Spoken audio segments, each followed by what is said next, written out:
These days, GM offers a Camaro for everybody, from the V6 to the SS packages on the street, the killer ZL1, the new handling package back here called the 1LE. But today, we're looking at the badass drag racing package called the COPO Camaro.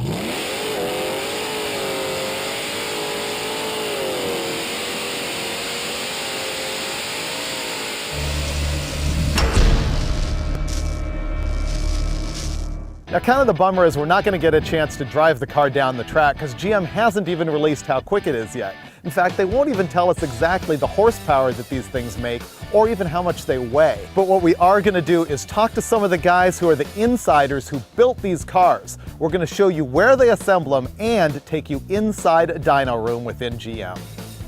In 1969, Chevrolet dealer Fred Gibb figured out how to trick Chevrolet into building the car they never really intended using a process called the Central Office Production Order, which was COPO. And what he did is he took the all-aluminum 427 cubic inch engine that they were running in Can-Am and had it put into the 69 Camaro for drag racing use. And now here is the first COPO Camaro since 1969.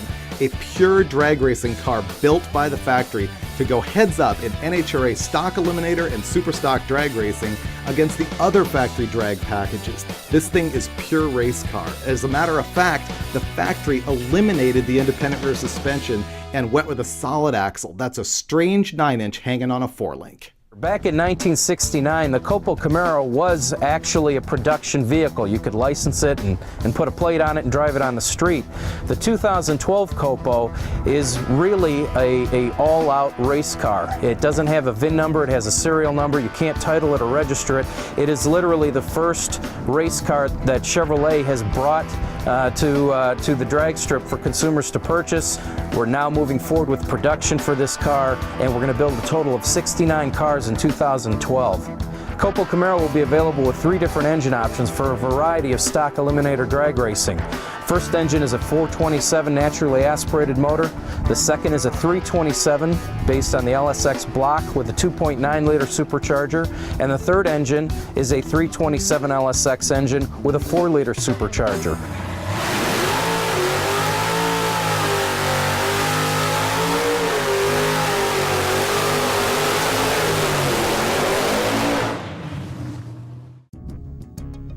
Right now we're inside the Wixom powertrain plant for GM, and it's just an awesome facility with CNC machines and guys doing amazing things with computers that we've never seen in the aftermarket.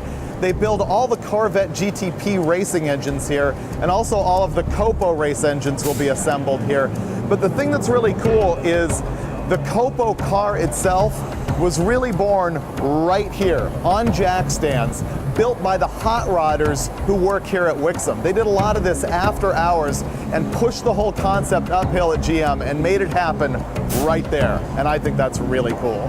Now we're at one of the engine dyno cells here at the Wixom powertrain plant, and there's a 5.3 liter COPO engine on the dyno, one of the small blower ones.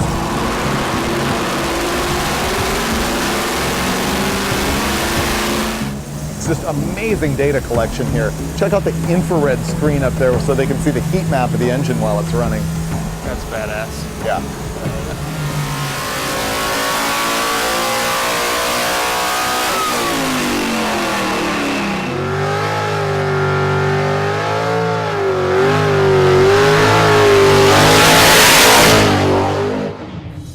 This is pretty cool. This 69 Chevelle was built a few years ago for a story in Hot Rod. It was actually a cover story where we took every single Performance Parts crate engine and put it in the car to see how fast it would be in the quarter mile. And now they're using this car for COPO development. It's got the 427 engine in it right now. This engine essentially has all of the same bits that our production COPO engines will have, like the tunnel ram intake manifold, the ATI damper, and the American Racing stainless exhaust headers, the cylinder heads that'll have some special work for COPO only use.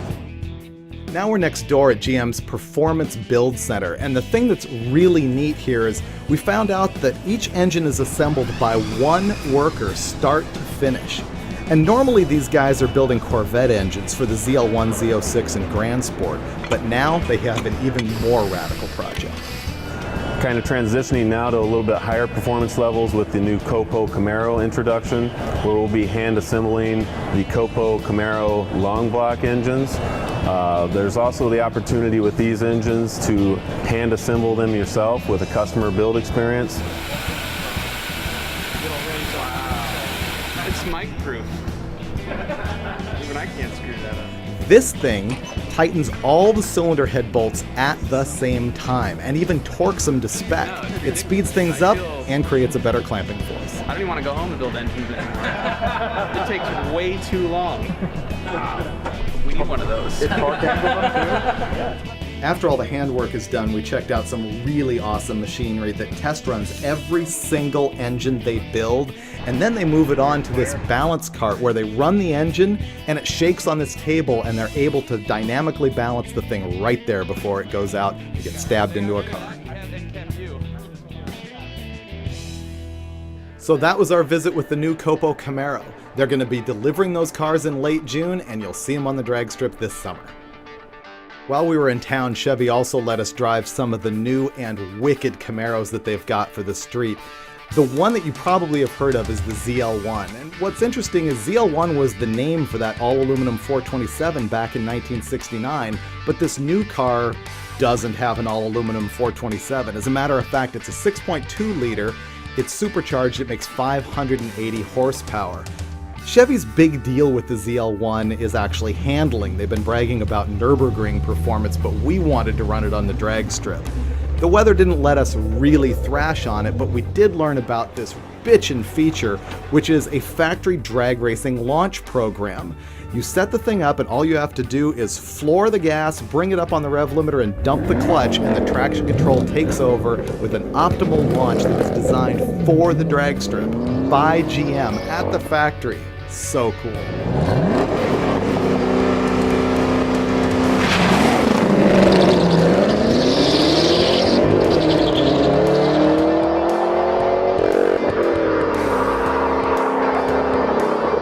And finally, there's the latest Camaro, the 1LE, which is a handling package.